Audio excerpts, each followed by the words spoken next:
हरे कृष्णा, राधे राधे। सभी भक्तों को सादर प्रणाम। भक्तों, आप नियमित प्रातः 6:30 बजे हमारे चैनल पर श्रीमद् भागवत पुराण की कथाएं श्रवण करते हैं। साथ ही प्रातः 6 बजे भाद्रपद मास महात्म्य की कथाएं भी श्रवण करते हैं। सभी वारों की कथाएं, तिथि ज्ञान इत्यादि की जानकारी भी आपको हमारे चैनल के माध्यम से दी जाती है। भक्तों, यदि अभी तक आपने चैनल को सब्सक्राइब नहीं किया है तो अवश्य ही कर लें।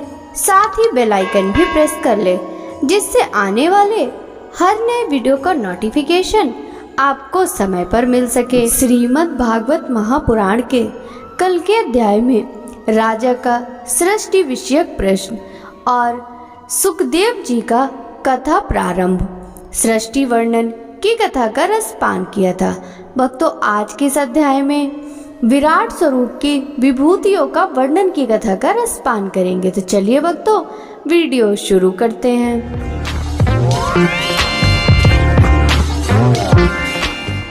ब्रह्मा जी कहते हैं, उन्हीं विराट पुरुष के मुख से वाणी और उसके अधिष्ठात्र देवता अग्नि उत्पन्न हुए।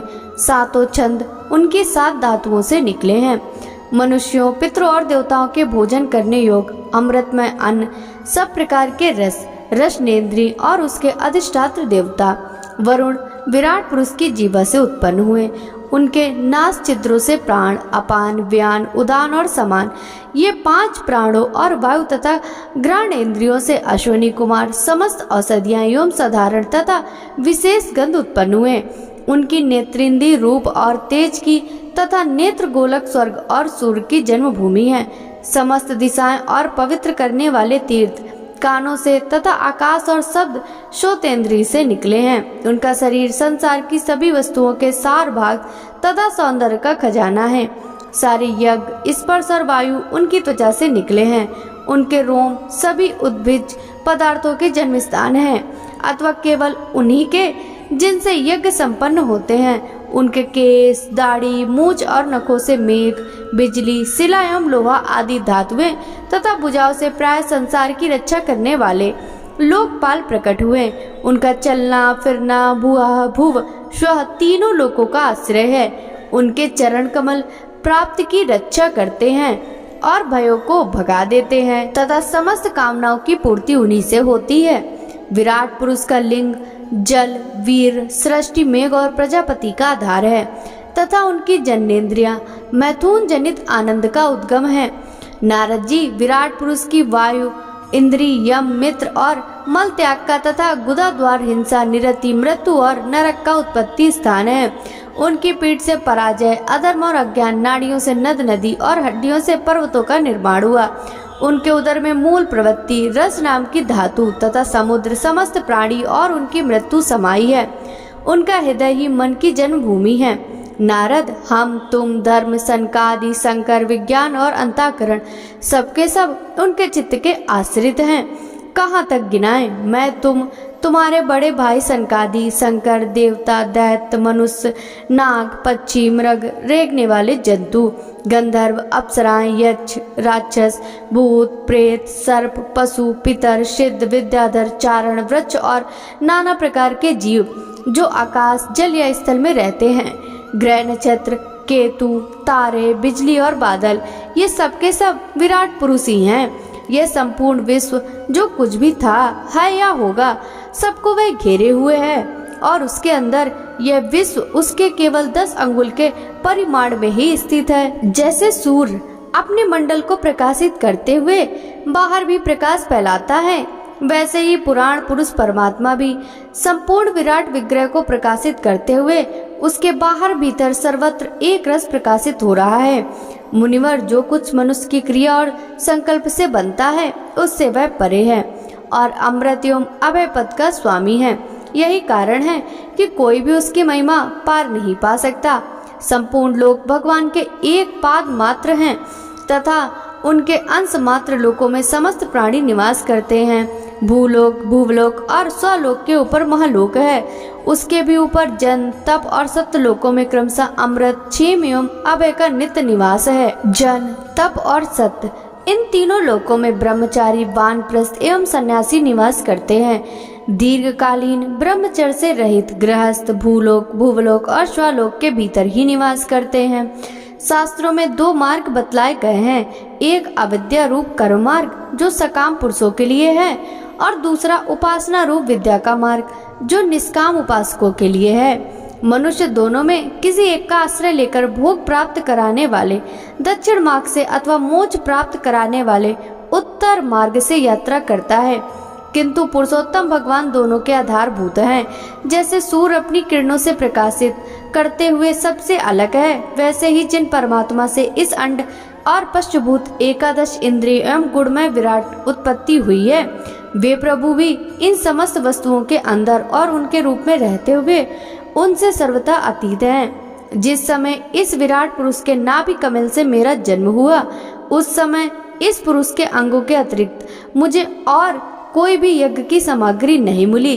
तब मैंने उनके यज्ञों में ही यज्ञ के पशु, स्तंभ, कुश या यज्ञ भूमि और यज्ञ के योग उत्तम काल की कल्पना की। ऋषि श्रेष्ठ, यज्ञ के लिए आवश्यक पात्र आदि वस्तुएं जव, चावल आदि औषधियां, घृत आदि स्नेह पदार्थ, 6 रस, लोहा, मिट्टी, जल, ऋग, यजु, शाम, चातुहोत्र, यज्ञों के नाम, मंत्र, दक्षिणा, व्रत, देवताओं के नाम, पद्धति, ग्रंथ, संकल्प, तंत्र, अनुष्ठान की रीति, गति, मति, श्रद्धा, प्रायश्चित और समर्पण, यह समस्त यज्ञ सामग्री मैंने विराट पुरुष के अंगों से ही इकट्ठी की। इस प्रकार विराट पुरुष के अंगों से ही सारी सामग्री का संग्रह करके मैंने उन्हीं सामग्रियों से उन यज्ञ स्वरूप परमात्मा का यज्ञ के द्वारा यजन किया। तदंतर तुम्हारे बड़े भाई इन 9 प्रजापतियों ने अपने चित्त को पूर्ण समाहित करके विराट एवं अंतर्यामी रूप से स्थित उस पुरुष की आराधना की।